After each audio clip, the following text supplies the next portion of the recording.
রাজনৈতিক হিংসার বলে তৃণমূল নেতা সোনা চৌধুরীর মৃত্যুবার্ষিকীতে শনিবার বিকেলে বীরভূমের নানুরের বাসাপাড়ায় আবেগঘন স্মরণ সভা পদযাত্রার আয়োজন করল তৃণমূল কংগ্রেস। বাসাপাড়া শহীদ বেদি সংলগ্ন এলাকা থেকে শুরু হয় পদযাত্রা।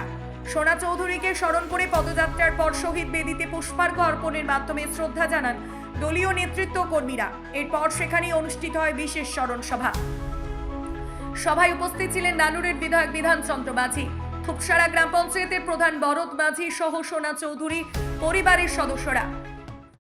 শহীদ সোনা চৌধুরী সন্তান হয়ে ওনাকে আমার তরফ থেকে আমি অভিনন্দন জানাই এবং সর্বোপরি আমাদের মাননীয়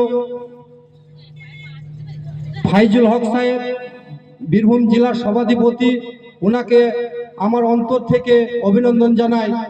অনেক নেতা গেল এলো, কিন্তু এইরকম মঞ্চ কোনোদিন আমরা দেখি নাই যে সোনা চৌধুরীর মঞ্চ করে এরকম একটা অনুষ্ঠান করার মানসিকতা এবং ধীরতা আমি কারো দেখি নাই।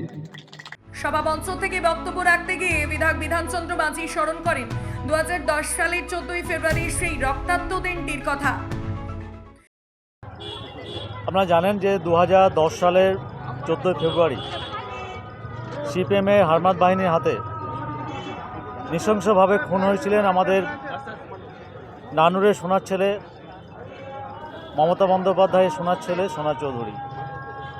এবং আজকে এই বাসাপাড়ার মাটিতে দাঁড়িয়ে আমরা সেই সোনা চৌধুরীর স্মৃতির উদ্দেশ্যে আমরা জড়ো হয়েছিলাম সভামঞ্চে, এবং এখান থেকে ওনার আত্মার শান্তি কামনা করেছি। ওনার পরিবারের প্রতি আমরা সমবেদনা জানিয়েছি।